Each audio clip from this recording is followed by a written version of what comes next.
Hey everyone, Kyle once again, and welcome back to reviewing the Nightmare on Elm Street franchise. And now we get to now people consider this one number part two, Freddy's Revenge, a step down or just a disappointment. I said in my review of it I disagree with that. Why? I don't think this film was not a step down. I think it was a different turn on the franchise. I really love this sequel right here. That's why I say it's my favorite of the series, because I think it's underrated as heck. So that's why. But then we get to, and after following the huge success of of Part 4 of the Dream Master, they rushed the sequel really fast, and because that was 88, the next year 89 this comes out. Part 5, The Dream Child. They rushed it immediately, and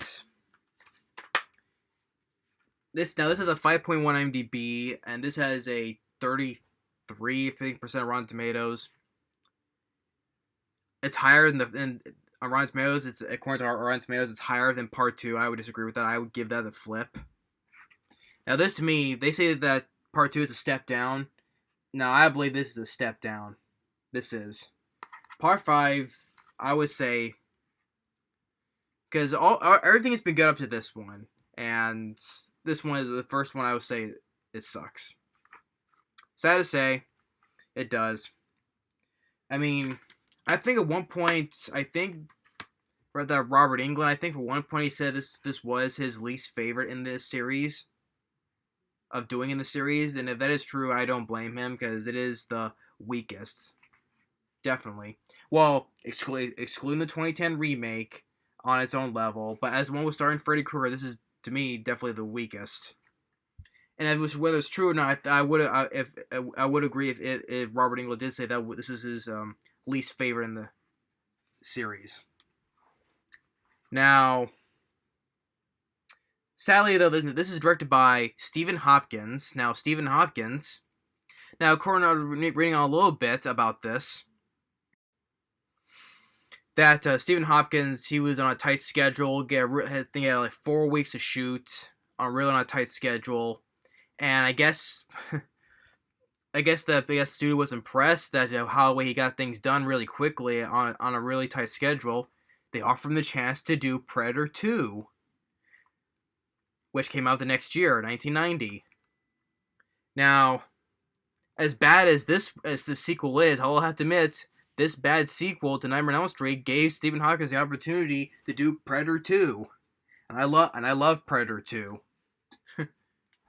So I guess a little bit of good bittersweetness, you'd say, gave Stephen Hopkins to do Predator 2 thanks to this. But still, man, I must say it's such a disappointment in this one. Okay, at least if Wilcox comes back as Alice, and who was the guy's name who played Dan? Because he comes back as well.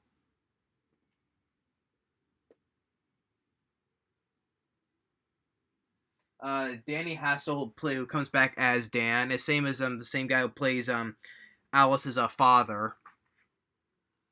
And we got more new characters in here as well. And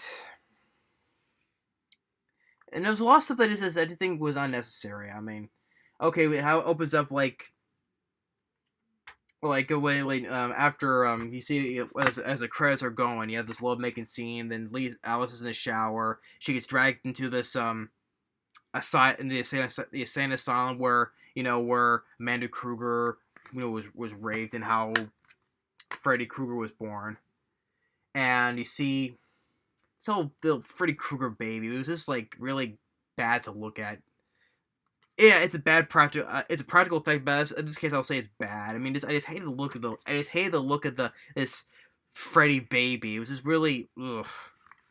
And just how it is, it follows that church scene where it goes to the clothes where Freddy was, where he was defeated in the previous one, and the whole ground starts shaking. Freddy comes back and goes, "It's a boy."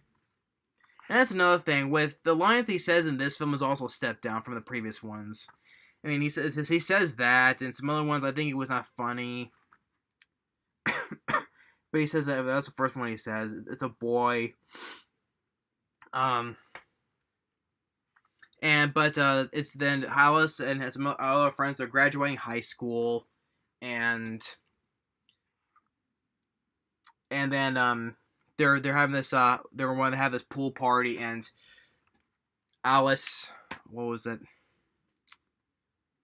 She has a dream, but with Freddy Krueger again. Well, yeah, I think it was Freddy Krueger then. But the Dan goes to get her. He gets into his truck, but then he falls asleep while driving, and if you're Freddy Krueger, he's doing he's right next to him in the car seat. He's pouring a champagne, and it's like melts his arm off. It's a good effect though. I will still give it that though. But when I say if Robert Englund said it was his least favorite though, maybe it's because he was getting burnt. He was saying maybe he was getting burned out playing Freddy Krueger. Who knows? But if it is, if it is, you can clearly see he's just going through the motions of playing Freddy Krueger in this one though, because maybe they wanted. I don't know the whole behind the scenes on that though, so I'm not sure about it. But Dan supposedly wakes up and instead of taking a truck, he takes a motorcycle, and as he's driving, he becomes Freddy Krueger. This is Need for Speed, and whatever he says about more driving references, and he makes Dan become part of this motorcycle. It's like, and I'll give that it is a well done effects. I will still say that some of the effects are still good in this, especially that, and I think although I looked at that all it says all the deaths on trivia were cut down to avoid an X rating, so it Dan's motorcycle death was long, which it was more longer and it contained much more bloodier gore and all that stuff. Which they shouldn't have cut that because it did look like it was well done as he's being turned to this one with his motorcycle, and they cut all that stuff out of it. They should have kept it in there. And they said also well as the other deaths as well, but they should not cut those out. So, but then he crashes. Alice, she faints and she wakes up in hospital, and finds out that she's pregnant. And when she's in the hospital, she sees this little boy named Jacob. And it's funny, really enough, that the boy who what's the kid's name,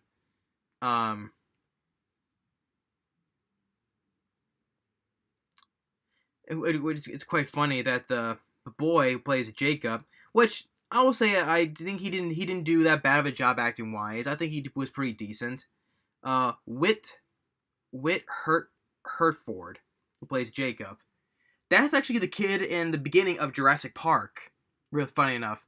When the Dr. Sam Neill as Dr. Grant, he explained to everybody about what they know the Velociraptor fossil they dug up, and he's explaining about the Velociraptor, and when he's talking to that kid, when he's saying that's not scary. It's more like a 10-inch turkey. And Sam Neill is just explain how Velociraptors are, and he shows him with the claw. That kid, he was basically trying to scare the kid. That kid was from Jurassic Park. He plays the little kid before he started Jurassic Park. He plays that kid in this. It was like, oh yeah, that's the kid from the beginning of Jurassic Park. I did not know that. So that was okay. I did find that quite funny. But I will say one little credit to this. I think the kid did not do a bad job in the film. I thought he was decent. He acted a little bit sweet and all that. But Alice is wondering how Freddy Krueger is getting to Alice in her dreams. She basically locked him up and all that. So she's wondering how that out, and her other friends this girl Greta who has wants to be a model and watch where she eats and all that. There's other guy Mark who's a comic book nerd, and her friend Yvonne who's just a swimmer, but she doesn't believe any of this. And for the characters and the other support characters in this though, I honestly didn't care for these ones, and especially their deaths were lame. And that's another thing. The deaths and the characters in this one are definitely, I would say, a step down from the previous ones. Because hey, like part two, a lot of people didn't complain about Jesse Hall, the whole screaming like a girl and was gay and all that. And I thought he was a likable character, and he felt bad for him. And I thought Mark Penn did a good job acting wise. And Kim Myers as Lisa, I thought she was a strong character as well. The characters in these, besides Lisa Wilcox as Alice, the other characters didn't care about them. Didn't. Because with the girl Greta, she's at the dinner table. I would say it is a lame death where, well, besides they cut up more stuff out, like the blood and like Dan's death as well. And you get another lame line from Freddy Krueger. He says, he poses a waiter and says, "Bon appetit, bitch," and like basically force feeds her and just like her chokes her cheeks like that. But they cut more stuff out of it, like especially like what they took out was like he big Freddy Krueger claws her, like basically force feeds her inside like this, and they should have cut if had adding extra gore, would that save the movie? No, because the film would still sucked, I would say. But they should not cut that stuff out just to show a little bit more, gore and all that stuff, though. But still, that would not save the film anyway. And then basically fell like she was like this, and she fell on the table. And with the guy Mark, I thought maybe out of the other bunch, he was maybe more likable because he didn't believe in all this stuff, but then he was pulled into the dream, and Alice saves him, and he wants to help. He finds out more about Krueger, so it made him just a slightly bit more likable because he first didn't believe it, but then he wants to help Alice out and stop Freddy Krueger though. So he does believe in all this now, so they made him just a tad bit more likable. But for Alice's friend Yvonne, she still didn't believe in any of this yet. Thinks that Alice is going crazy.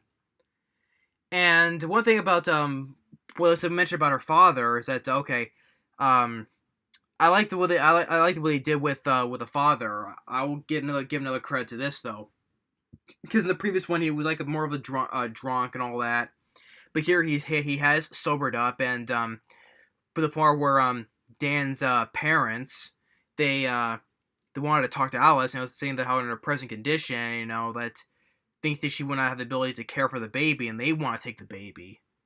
And she says no, and her dad, supports Alice. So I did like that, though. So, because he's not like a drunk or jerker in the previous one, so now he's really clean, and he's more nice, and he supports his daughter. So I did like that. He supports his daughter against the other parents. So I did like that, though, with the father.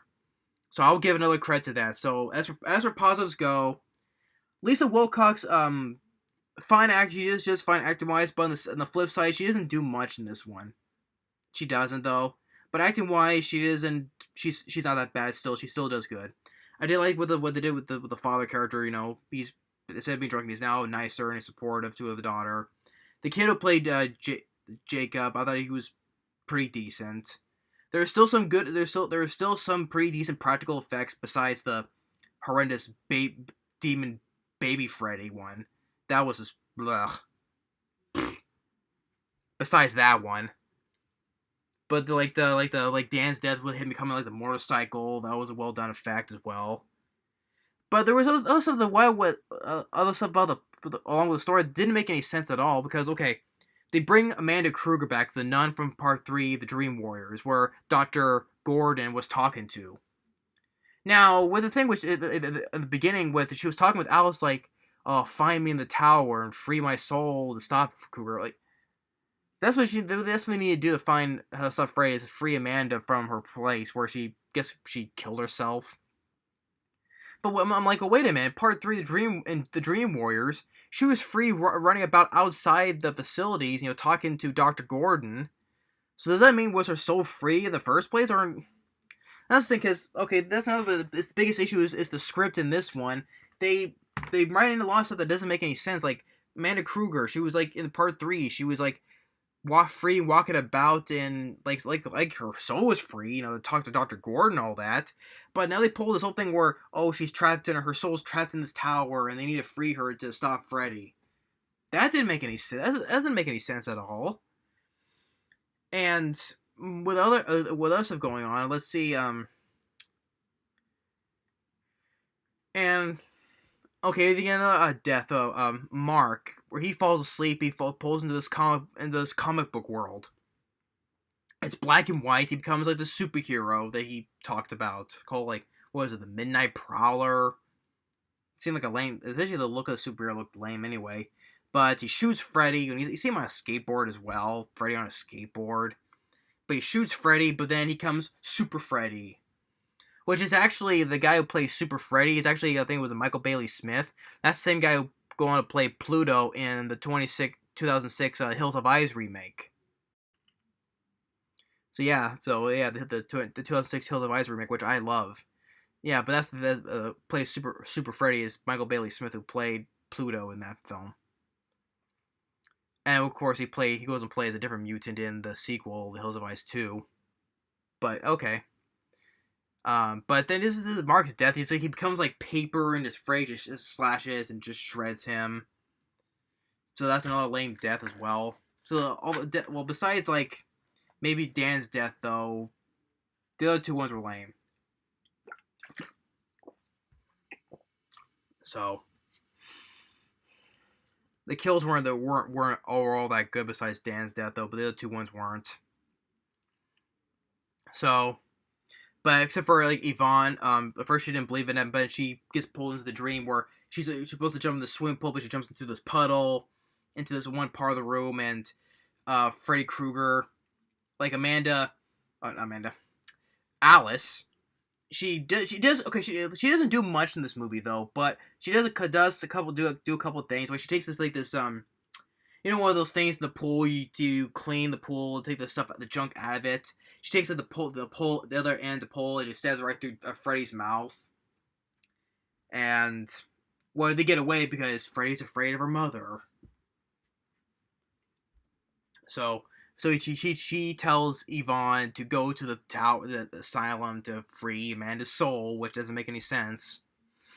And Alice, because the whole thing is the reason the whole thing because of how she was able to get Alice in her dreams, because she's using her unborn baby Jacob, because unborn baby's dream. So Freddy's using her unborn child Jacob to get Alice. That's how. And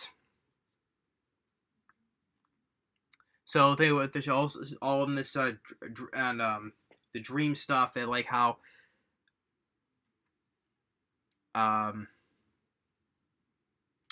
it's this film started made me forget though, because one thing at least where Robert Englund, he gets put into one of that room where all the maniacs are, and he gets an arm torn off, but like turns into spiders. And one of the things where Alice, she goes saying, "Oh, come and get me, you coward," and all that. She just say a couple lines like that though, "Come and get me," and all that. But at least it's like this setting where like stairs are sideways, and they're all like different angles walking towards each other, and Freddy's with her unborn son Jacob, and then you get to one part where her friend frees Amanda's soul, and there's another part that I still don't, it's still confusing. I don't know what was happening in this scene, because she's asking where did Freddy go, and Jacob's saying like he's inside you, and that's where he has been. He's inside you. So, and then like you get this whole thing where Freddy's coming out of Alice, and the faces are coming out. Okay, it is still a good looking effect where the faces are together, or as they're trying to be separated. It's still a good looking effect though. But why is doesn't like it doesn't my stomach doesn't like this film. Why was he in Atlas in the first place? I don't get the whole thing. Why he's coming out of her? I don't know what.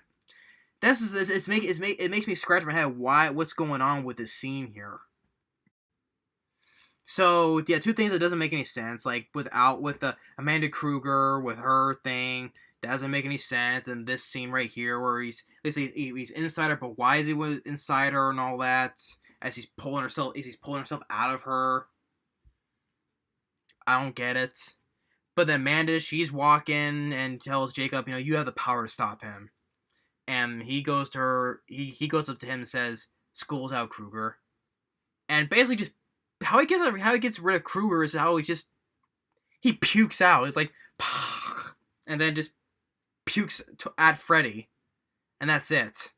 Like all the other stuff, like in part two, it was the power of love that defeated Kruger. Then part three, which was a much more I like more, was the holy water and the cross that made him spin and then disappear.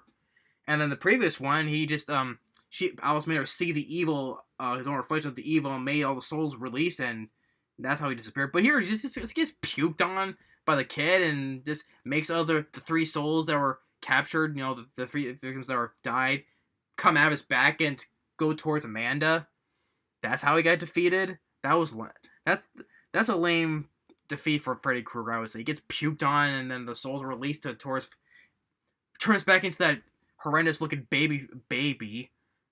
I just did not like that look of the thing. I would say the demon baby Freddy baby. Where you want to say it, it's bad looking. Hated. I just hate that look of the thing. But it gets she takes it. Amanda Kruger takes it, puts it back into her, and while Jacob becomes a baby, and she gets put into Alice, and Amanda walks away to tell her to take the baby and go, and Freddy's arm comes and saying, "Oh, let me out." And then it's a happy ending where I will give another credit to this. Alice did not die in this film. You know how a character comes back from our previous one and they usually die in this series, but she doesn't. So I'll give another prop to this. Alice did not get killed off in this, so I will give that, because likable character, and Lisa Wilcox, she did a great job in the previous one. She didn't give much to do in this film, sadly, though. But acting-wise, she still does fine, still. I will say that, though. But sadly, she didn't get that much to do in this one.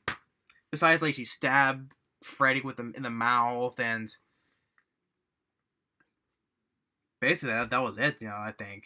She says a couple of lines, like, "Come and get me," and all that, but overall, I forgot to mention, she stabbed Freddy with that, with this spiking looking carriage. She stabbed him through with that, so that's nothing else she did to push him into those pit of maniacs. So I forgot to mention that. So she does that, though, but two things, she overall didn't do much. But Lisa Wilcox, she did good. She still did fine, though, but not giving much, and at least she didn't die, so I'll give that. Because it shows her with her friend Yvonne, her dad with his grandson, and they're all happy together. But then it shows with the kids jumping rope again. So whether you think it's still a dream or not.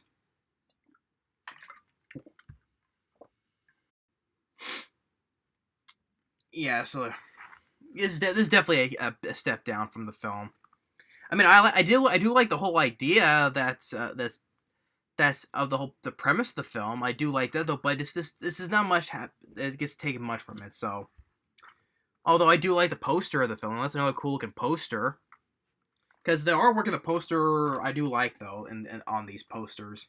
But the whole premise, though, it was a good idea, but it didn't go further into it. So sadly, and just like how I mentioned in part 2, my review of it, how that gets in the documentary I have of Never Sleep Again. This gets more of a pass in part 2, which I would disagree with, because, including with fans of the franchise, think that part 2 is a step down. I disagree with that. I think this is a step down. So, this I think is much better. This is I consider a much disappointing one. And whether it is for Robert Englund, he says it's his least favorite. In that case, I don't blame him, and I could tell that he was just going through the motion because maybe he was just getting burned out of playing Freddy at the time. But then, come in 1991, comes Freddy's Dead: The Final Nightmare, Which a lot of people don't like that one as well. Which that one I would understand though, but I'll get to that when I review that though. So yeah, but Nightmare on Elm Street Part 5, The Dream Child, a letdown to me. But like I said, there was more negatives than positives. Other some decent effects. Not killing off Alice. The kid who plays Jacob was decent. The whole thing with the idea with her father, supporting Alice, that was nice as well. And other than that, though, the whole premise of this film did not go further into it, and the deaths were lame, kills were lame. The lines that Frey says were not that great. The little bad practical effect of the demon baby, was bad. And the lines that Freddy Krueger says in this film were not up to snuff with what he says in the previous one. Either of the previous first 4 ones. So, but Stephen Hopkins, he's trying though. But like I said, it's a little bittersweet that comes out of this disappointing sequel because somehow it ended up Stephen Hopkins got to do Predator 2 because of this. So like I said, there was like a little pot at the end of the rainbow, so to speak, that it's, you get what I'm saying. It's somehow a bad sequel made him get Predator 2, to do Predator 2, which I love, and that's miles better than this one. This sequel-wise is miles better than this. But yeah. So that's this is the first rant of the franchise, because it's very disappointing, and overall I'll say it sucked, basically. So yeah, that's Nightmare on Elm Street Part 5, The Dream Child. Disappointing. But thanks for watching, and stay tuned for the next one in the series, Freddy's Dead, The Final Nightmare. Later.